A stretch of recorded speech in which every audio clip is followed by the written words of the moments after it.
Vamos camino a que se cumpla un mes desde las elecciones andaluzas. Fue el 17 de mayo. Esta noche estamos cerrando el día 11 de junio. Y hoy después de que la semana pasada, como ya contábamos aquí, los nuevos parlamentarios andaluces por parte de la provincia de Almería ya recogieron sus actas, hoy se ha celebrado el punto de arranque, ¿no? Ese inicio con la constitución de la 13ª legislatura del Parlamento andaluz, que ha supuesto como primer paso la elección del presidente del Congreso, en este caso del Parlamento andaluz, una figura, la de Jesús Aguirre, que ha repetido, después de que hoy, como decíamos, se hayan producido esos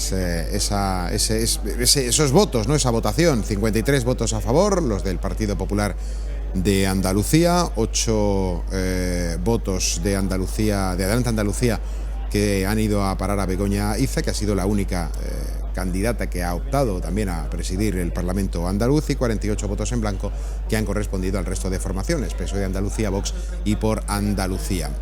Es verdad que ha tenido que llegarse a la segunda votación, pero por una cuestión formal de que no se ha alcanzado la mayoría absoluta en esa primera votación para terminar de configurar este Parlamento andaluz. Los 12 parlamentarios almerienses han estado, evidentemente, como les corresponde, los 6 del Partido Popular, los 3 del Partido Socialista y los 3 de la formación Vox, que se ha convertido y se va a convertir en las próximas horas, igual días, pero parece que tampoco irá o no debe ir mucho más allá, protagonista de la actualidad política en nuestra comunidad autónoma, puesto que va a ser la llave para que termine configurándose ese nuevo equipo de gobierno de la Junta de Andalucía, con la presidencia de Juanma Moreno, para lo cual necesita pues ese par de votos o ese par de abstenciones para poder alcanzar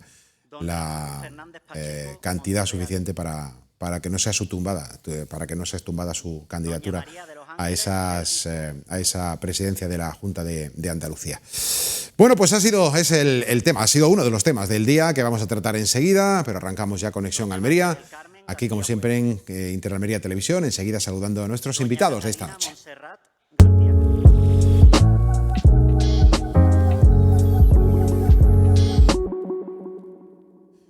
Cerrando semana en este programa, en este jueves, esta noche nos acompañan en esta mesa Toni Segura. Hola Toni, ¿qué tal? Buenas noches. Y Manuel Cerejido. Hola, ¿qué tal, Manuel? Hola, buenas noches. Bueno, otro punto más, otro paso más dentro de toda esa estructura política para formar el equipo de gobierno y nombrar, salvo sorpresa, que depararía otras elecciones, si no es así. La figura de Juanma Moreno, el siguiente paso después de que los parlamentarios tomaran posesión del acta, era la jura, como ha ocurrido también esta mañana, previamente la configuración de esa mesa y por consiguiente la presidencia, que en este caso recae de nuevo en Jesús Aguirre. Bueno, dando pasos. Esperemos que no se tarde mucho en llegar a un acuerdo, que el Parlamento andaluz funcione y vuelva a funcionar conforme a todo lo que esto, y que se llegue a un acuerdo pronto, o con Vox, o como decía el miembro de UGT, que se abstuviera el Partido Socialista en un par de votos para que diéramos el gobierno a Juanma Moreno, que es el que ha tenido mayoría y es el que debe de gobernar, ¿no? Da igual que sea por un lado o por otro. Lo que tendríamos que hacer es llegar a esos acuerdos que puedan permitir ese gobierno cuanto antes y ya después pues pronunciarse. Yo creo que la mejor manera sería esa, que el Partido Socialista se obtuviera en dos de sus escaños, para que los acuerdos serían puntuales. Es decir, ahora ya la mayoría no tiene ninguno y ya tendría que ser acuerdos puntuales sobre toda la legislatura. ¿Toni? Bueno, sí, es que al final, cuando tienes un partido que tienes que estar de alguna manera acudiendo a él, aunque sea un partido con menos votos, eres esclavo de las decisiones de ese partido, como sea el partido que sea, ¿no? Cuando no se gobierna en mayoría, pues tienes esa especie de rapto, ¿no? Pasa tanto la izquierda como la derecha, ¿no? Que al final estás en deuda siempre y el que te pone en deuda te puede extremar, inevitablemente, pero la izquierda y a la derecha, es que es un riesgo. Ahora habrá que esperar los próximos movimientos, porque necesita una negociación Juanma Moreno y el Partido Popular para ser investido presidente. Puede llegar, como decía Manolo, con la abstención de alguno de los parlamentarios del Partido Socialista, cosa que es verdad que se antoja muy complejo a nivel ya no ideológico, ¿no? Sino, ¿cómo decirlo?, estructural, ¿no? Nivel, bueno, de cómo está la política. La política es muy egoísta en ese aspecto, porque muchas veces a lo mejor es incluso mucho más operativo ese tema, que si se hiciera de esa forma, que al llegar a un acuerdo con un partido y el cual estar condicionado a las normas de ese partido. Si tú solamente condicionas el voto a que no vas a votar en ese aspecto, va a condicionar, no condiciona ese aspecto. Después todo tiene que ser pactado y todo tiene que ser acordado. Ahí va a haber una negociación mucho mayor y va a ser mejor para todos los ciudadanos que se pongan la mayoría de acuerdo, que no tener acuerdos puntuales con un partido que te puede coger y exprimir con todas sus consecuencias, ¿no? Bueno, en cualquier caso, esa sería la vía más exótica, ¿eh? Sería la vía más, bueno, fuera del carril convencional. Creo que desgraciadamente, ahí sí es verdad que tengo que apuntar, creo que desgraciadamente, pero la vía natural sí que parece estar vinculada a la negociación con Vox. No sé si fue ayer o antes de ayer cuando han comenzado, y de manera bastante discreta, los encuentros y las conversaciones entre el Partido Popular de Juanma Moreno con Vox de Manuel Gavira, y el primer ruido que hay alrededor de esas negociaciones o conversaciones parece que están apuntando a que Vox podría ser esa llave, pero no a cambio de carteras, no a cambio de consejerías, que era lo que inicialmente, pues, hombre, a ver, la solución bastante fácil es negociar con Vox, repartir 2 o 3 carteras, un par de carteras y ya está, dos votos que necesitas, 55, y ya está el tema resuelto. El asunto es que es verdad que eso ya te obliga a perder la independencia de tu propia línea, ¿no? Ya tienes que estar negociando que tampoco es que sea una mala medida negociar, al final, cuidado, ¿eh? Sí. Pero es verdad que parece la solución más sencilla dentro de la propia dificultad. Pero parece que Vox, no tenemos ninguna certeza absoluta, pero parece que no pide consejería, sino, bueno, pues simplemente que haya compromiso de que el Partido Popular, en este caso Juanma Moreno, pues sí que mantenga un criterio de actuación suficiente como para que desde Vox entiendan la prioridad nacional, ese concepto tan genérico y a la vez tan difícil de cerrar dentro de un círculo, porque no se sabe muy bien qué, pero bueno, es donde Vox se está agarrando como fuerza para negociar. Qué incómodo es hablar de política en estos tiempos, ¿eh? No, lo digo en serio. Esta misma conversación hace 10 años sería sencilla, y ahora, como hay una polarización tan alta en la sociedad, en las calles, en los bares, especialmente los bares, ¿no? Pero hay una polarización que es incómodo hablar de esto. Sí. Vamos, hace años yo no estaría incómodo hablando de estos temas. ¿Por qué? Porque te posicionas y a la vez te polarizas. Y a la vez luego tienes una parte de la población que está polarizada y se te echa encima. El problema es que no tenemos tenemos que volver a la centralidad, a los partidos de centro. Porque al final los partidos mayoritarios se tienden a dejarse llevar por esos extremos. Pero lo he dicho antes, entre la izquierda y a la derecha, porque vivimos en una sociedad que se ha polarizado, no tanto por culpa de los políticos, sino también de culpa de una situación social, ¿no? Sí. Lo que en general, que muchas veces tiene coyuntura internacional, pero que sea incómodo. Bueno, al final los responsables, Tony, políticos, al final no dejan de ser líderes y también marcan un poco el camino, la imagen la línea, ¿no? Pero que al final hay una coyuntura sociológica internacional, pues, deriva de Trump, deriva también de ciertos lados, que abundan luego en cómo se expresan los políticos, pero que sea incómodo hablar de política, como hace unos años era una cosa tan normalizada. Eso es lo que me preocupa. Totalmente de acuerdo contigo en eso. Que sales a la calle hace 10 años, tú tenías una postura política y salías a la calle y no tenías ningún problema con nadie. Ningún problema. Y ahora lo tienes. Sí. Pero en un bando y en otro. Sí, sí. No hemos llegado a esa falta de centralidad y a esa falta de partido de centro. Puede ser de centro izquierda o centro derecha, ¿vale? Me da igual. Pero con una centralidad, que es la normalidad del ciudadano. ¿En qué momento nos convirtieron en este tipo de especímenes tan radicalizados? No lo sé, la verdad que no. Pero yo creo que en plan... El problema viene, como tú dices, también en la globalidad de todo el mundo que estamos aquí ahora mismo, pero también es cuestión, aquí en España hay Yo veo algunas veces el Parlamento, y es que te da vergüenza algunas veces ajena cuando se tiran los trastos como se los tiran y las formas de hablarse cada uno. Antes se hablaba con un respeto, tú tenías tus ideas políticas, claro, pero no había ningún problema. Tú tenías las tuyas y yo tenía las mías y no me vas a cambiar, claro, porque que así siempre pasa lo mismo. Tú no me vas a cambiar mi idea política por esto, pero con respeto, con educación, ¿no? El Papa incluso ya lo ha soltado en el Parlamento y la verdad que tiene toda la razón del mundo. No hay que tener toda la polarización de este tipo. Es solamente hablar y dialogar entre todos. Tú puedes tener una postura y yo otra, pero no por eso te tengo que tirar las cosas encima, tengo que echarte de todo. No sé, es un plan que no es. Y de hecho, y el estoy de acuerdo, yo creo que sí hay ya un acuerdo, tiene que haber un acuerdo con Vox por el tema de que se ha votado el presidente del Congreso, del Parlamento y ya ha salido. Sí, la sensación es esa es la sensación, claro, que tiene, claro, ¿no? La sensación es que algo ha debido salir. No ha habido ningún problema en que saliera, claro, el del Partido Popular. Algo ha debido ya avanzarse y aunque hay algunas, siempre dudas porque no hay una comunicación ni ninguna oficialidad al respecto, ¿no? Pero sí hay un run, hay una sensación de que podría estar próximo.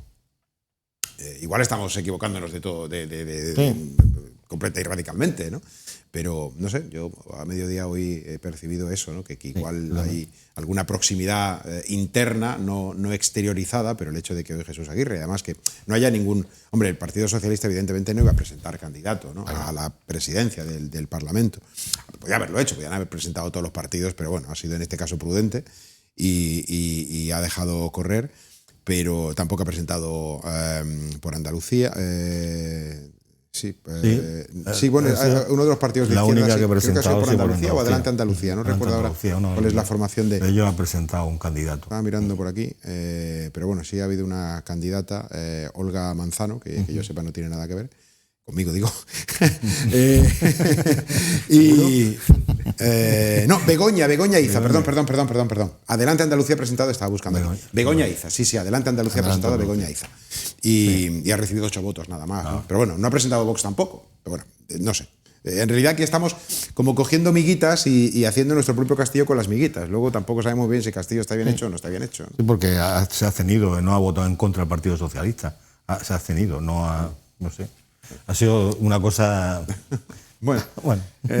Ha sido curioso cuando Jesús Aguirre, en la mesa de edad, que es la que forma el más joven, el más antiguo, el más... En fin, para hacer estas votaciones, y él mismo ha leído su nombre como presidente. O sea, nombró a Jesús Gavira, y entonces se reía, Jesús Aguirre, y sonreía, ¿no? Bueno, pues repite en ese cargo. No sé si querías, Tony, apuntar alguna cosa más o vamos a otro territorio... No. Es lo típico, tú pones un tema y nosotros hablamos de... Esto es muy típico de lo que os parezca. De lo que nos dé la gana. Bueno, pues vamos a continuar con otro asunto, a la espera de lo que pase en los próximos días, ¿no? Esta semana, ya mañana viernes, difícilmente, pero igual la próxima semana, con un poquito de suerte, antes de que se cumpla... el mes, pues ya se puede tener resuelto el asunto de la presidencia y empezar a trabajar. Yo recuerdo cuando estuvo aquí Ramón Fernández Pacheco, el número 1 del Partido Popular en Almería, consejero de Agricultura en funciones, hasta que no haya ese relevo, y comentaba que, o en ese minuto último, solicitaba a la ciudadanía el voto hacia su partido, pero por no perder tiempo, o sea, por poder tener resuelto el asunto de la presidencia y poder empezar a trabajar y no tener que demorarlo. Digo esto porque hoy ya el contador empieza a funcionar y el contador tiene distintos puntos intermedios, pero que nos llevará a que a partir de hoy, 60 días transcurridos, no quiero equivocarme, creo que son 60, lo miraba esta mañana, igual la memoria me está fallando, pero creo que son 60 días. 60 días es lo que hay para formar gobierno, y si eso no es así, vamos a elecciones. Estamos hablando que hoy es 11 de junio, 11 de julio, 11 de agosto. Si el 11 de agosto no tenemos, si no hay presidente... Primero tiene que haber una primera votación. Sí. Claro, ya... A partir de esa primera votación en los 60, creo que son los 60. Vale. Pues ¿vale? Lo que he leído esta mañana, igual lo he entendido yo mal, pero he entendido que era hoy cuando empezaba ese problema, ese conteo, pero puede ser como tú dices. Si a la primera no, cuentan 60 días. Bueno, vamos con otro capítulo. Hoy, 11 de junio, ya todos los alumnos, bueno, sí, en general, igual hay alguno que todavía tiene cositas que hacer, igual los máster y todo esto, pero todos los alumnos ya están de vacaciones. El asunto es que casi 5.000, creo que serán los de Almería, hoy están más felices o menos felices. Porque hoy se han dado, Tony, la nota de la prueba de acceso a la universidad. Es así, ¿no? La PAU, lo que es la selectividad. La PAU. Pues hoy se han dado las notas y, bueno, pues gente más feliz, gente menos feliz. Hay que decir que la mejor nota de Almería ha sido un 13,884 para Carlos Pérez Suárez, del Instituto de Educación Secundaria Murgi de Ejido. El segundo mejor resultado ha sido un 13,800, hay que mirar las milésimas. Sí. Álvaro Águila Asensio, del Estela Maris de Almería, y el tercer mejor resultado, un 13,745 para Alex Robert Siriac, del Instituto de Educación Secundaria de Sabinar de Roquetas de Mar. Buenas notas, pero claro, para ellos, igual para otros no tanto. No, genial. De hecho, este año es uno de los años que más aprobados hay, creo que más del 90%, con notas más altas, y Almería además destaca lo que es a nivel de puntuación respecto a Andalucía. O sea, pues mira, se ha bajado un punto de 90. El año pasado el 91. De 91 a 90. El año pasado el 91%, este año el 90%. Lo que pasa es que ese porcentaje también es mayor la presentación. Hay mucha más presentación de personas. Bajó un punto, entonces lo que había subido era la nota media, que es lo que ha subido por encima de lo habitual. De todas maneras, al final todo es distrito único en Andalucía, la gente pedirá sus universidades y ya sabemos cómo son el tema de las notas, ¿no? Que varía de un año a otro. A veces con 13 entras en medicina, a veces con 13 te quedas fuera. O sea, que es un mundo un poco cambiante. De todas maneras, vamos, este año lo que ha habido un control de sistemas de seguridad que era de una tecnología para que la gente evitara micrófonos, audio, gafas, teléfonos. Vamos, ha sido el año del miedo. Sí, bueno, ha habido dos problemas. Ha habido ese problema y el llegar también. El problema de llegar a la universidad también ha sido el otro problema que han tenido los estudiantes este año. O las obras. Aquí, el día que estuvo con nosotros Pedro Sánchez Fortún, ¿Pedro? No, igual me estoy equivocando, yo no era Pedro. Ay, no recuerdo a quién era. No, Pedro Sánchez Fortún, por eso digo que no me cuadraba. No recuerdo quién estuvo un invitado.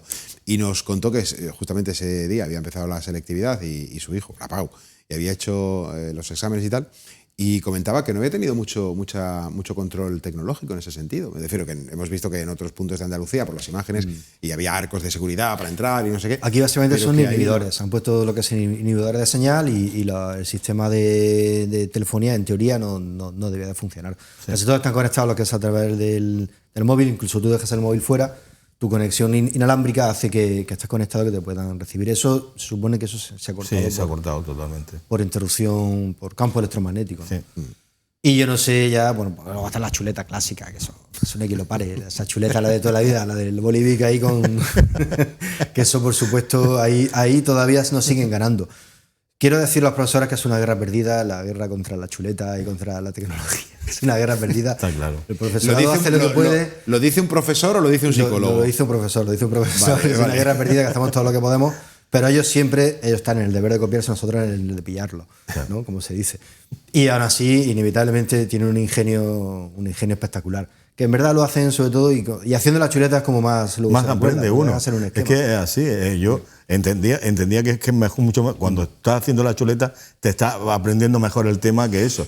Lo que pasa es que después, lo malo es que la saques después en el examen, ¿no? Pero además, como son tan jóvenes, es que se le nota en la cara que están copiando. Sí. Porque es la cara fija, mirando al infinito y mirándote así como movimientos muy rígidos. Sabes que estás copiando, sí, se nota en la cara. El lenguaje no verbal no falla.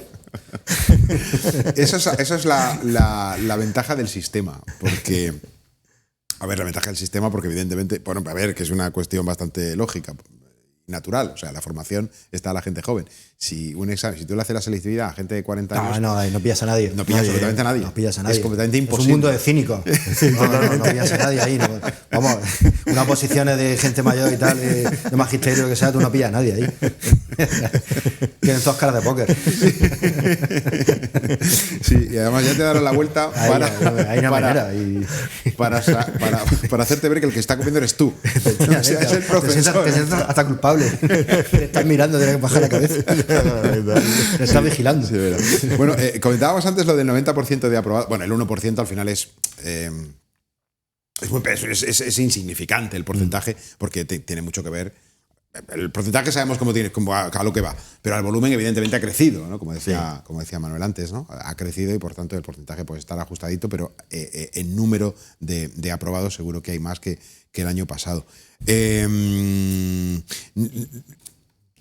No sé si has tenido tú has estado en la PAU participando activamente. No, han estado mis compañeros. Vale, es que iba por ahí un poco por saber cómo has visto, en este caso desde el lado de la preparación más que del propio examen, ¿no? La prueba. Hombre, ha estado muy bien organizado, ¿eh? Y la verdad no le ha parecido a los chavales cuando les preguntabas y eso no le ha parecido muy difícil. Lo que pasa es que con ese nivel de nervios, la posibilidad de bloqueo, que la ansiedad al final hace que estés más rígido, los primeros 5 minutos en blanco, pues es verdad que al final tú ves una persona sufriendo cuando ibas para allá para clase, veías a los chavales del instituto, veías unos niveles de ansiedad y de sufrimiento y de madre mía, qué mal lo están pasando, que era lo que lo pasamos nosotros también, pero que al final han salido bien. Primera lección de todo esto, lo que parezca un problema luego se pasa. O sea, al final las cosas que parecen que son Everest, luego al final uno las supera. Son montañas que al final siempre se pasan. Lo que pasa es que es la responsabilidad que tienes una responsabilidad muy grande en esa edad, que yo me acuerdo también cuando lo hice, ¿no? Tienes una responsabilidad muy grande de que no poder entrar a hacer la carrera que tú quieras y hacer porque no llegas a la nota. Y después de haberte estudiado durante tanto tiempo y llegar a un curso como nosotros, yo tenía COU en ese aspecto todavía, ¿no? COU, y cuando hice la selectividad después de COU, decía, después de estar tanto tiempo estudiando en este año, por un examen te perjudica tanto el bajar esa nota de curso que a lo mejor sacaba un 9 y después en la selectividad sacaba un 5 y te bajaba la nota. Sí, pero es que el otro sistema, que es el que tienen países como Japón, Corea, es un sistema que te obligan a estar totalmente centrado desde los 4 años. Entonces te meten a los 5 años en clases particulares para sacar nota y de ahí accedes a otros puestos y de ahí va subiendo. O sea, la responsabilidad empieza desde los 5 o 6 años. Los niveles de tensión de los niños de Japón, por ejemplo, y de Corea, es muy alto. ¿Por qué? Porque ellos no se lo juegan en un solo examen, sino tienen todo el recorrido vital y ya van sabiendo un poco a los 15 años si van a acabar en un sitio o en otro. En Japón, por ejemplo, son Seibatsu, las grandes corporaciones. Solo si sacas una buena nota a lo largo de toda tu vida, consigues acabar en un Sony, en un Honda, Si no, ya sabes a los 15 años que tú vas ya por un camino vital que te vas hacia otro lado. Ese es el otro sistema de evaluación que tienen otros países. España nos rascamos la barriga hasta 16 años y a partir de ahí hay que ponerse las pilas. Bueno, pero al final, la cuenta digo yo. La nota del bachillerato también cuenta. Sí, es decir, tú no pero puedes la fortaleza aparece a partir de los 16, aparece donde te lo juegas de verdad todo. En 14 un poquito, pero va subiendo al final. En cambio, en Japón, clases particulares muy fuertes desde los 5 años. De hecho, había un libro que se llama La Teoría Z que explicaba por qué Estados Unidos estaba por debajo de Japón en tecnología y en avance científico. En los años 80 me refiero. Y explicaba era por cómo era la población, cómo se formaba la población en Japón. En cambio, en Estados Unidos era como aquí, muy parecida a España también. Son más like que en España. ¿No? Y es que son las dos maneras de ver la evaluación del joven a nivel académico. O a lo largo de toda la vida, con el estrés que eso conlleva, o a lo largo de los últimos 5 años, que es el sistema español, que es un estrés al final de los últimos 5 años. Que ya tienen más factores educacionales de la familia que educacionales sociales. No, y hay un elemento que decía Manuel sobre cuál es tu perspectiva, o sea, hacia dónde quieres ir. Si tú quieres hacer medicina, que siempre es la que más nota requiere, sabes que tienes que hincar los codos durante muchos años. Muchos años, no solamente el último año. Claro, no solo el último año. Si vas a otras carreras, pues ya vas ajustando. Y es verdad que eso se hace, o sea, ese ajuste, porque, en fin, yo en casa lo he vivido, ¿no?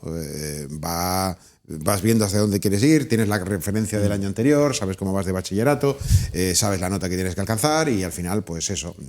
Es que ni siquiera optas al 13, el 11, 12, el margencito correspondiente, las optativas las vas cuadrando para que, en fin, y todo eso al final no deja de ser un elemento estratégico.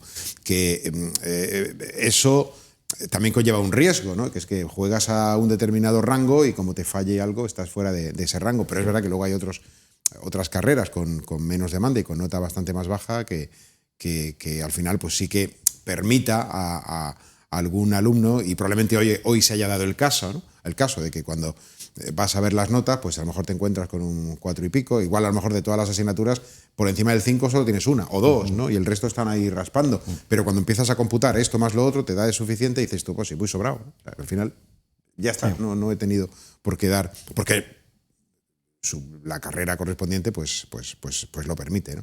Bueno, no deja de ser un juego de estrategia también, el tema de la selectividad y de mucho esfuerzo. Yo creo que esto último es lo que más me gusta, ¿no?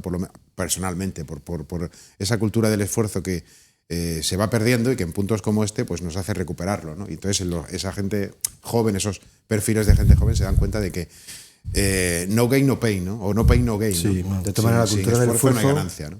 Tiene que empezar a adquirirse desde muy joven en la familia para que cuando lleguen, los primeros 14 años son muy felices, pero cuando llegue ya la parte de esfuerzo, pues que ese esfuerzo se vea a nivel académico, y eso es un trabajo que hacen inevitablemente las familias y que luego sus recompensas cuando consiguen de alguna manera a lo mejor es sacar esa nota. Cuidado, el esfuerzo no siempre es el académico, el esfuerzo puede ser de muchas más cosas, el esfuerzo no tiene por qué ser... es que lo estamos centrando todo al mundo académico, y el mundo académico es simplemente una parte también de la juventud, cuando hay muchos chavales que no han crecido en la selectividad y tienen un nivel de esfuerzo por encima de los muchos que han hecho la selectividad, y una capacidad de trabajo, una fuerza de producción altísima y una capacidad de creatividad y de producción que son también... Es importante que tengamos esa función, ¿no? Por supuesto. Ya en otro nivel de formación profesional y de incluso... Sí, pero que me parece igualitario con el tema de la universidad, que yo no que estamos en ese mundo de la meritocracia, que al del 13 y pico lo ponemos en Semana Santa y lo sacamos en procesión, y hay mucha gente que está haciendo cosas con el mismo nivel de esfuerzo, la misma capacidad, y a lo mejor en otra línea, ¿no? Entonces quiero también reivindicar ese esfuerzo. Igualmente válido, y posiblemente hasta a nivel laboral más productivo. Exacto, a nivel laboral mucho más productivo. Mucho más. Cada vez que viene Manolo sacamos al final los módulos, ¿eh? Sí, al final. Viene Manolo, vienen los módulos, o sea, viene todo junto. Oye, estamos alrededor de nuestro Ecuador, vamos a hacer una pausa aquí para poder continuar con otros asuntos del día. Ya sabéis que estamos en Conexión Almería, en Interalmería Televisión. Una pausa y regresamos de inmediato.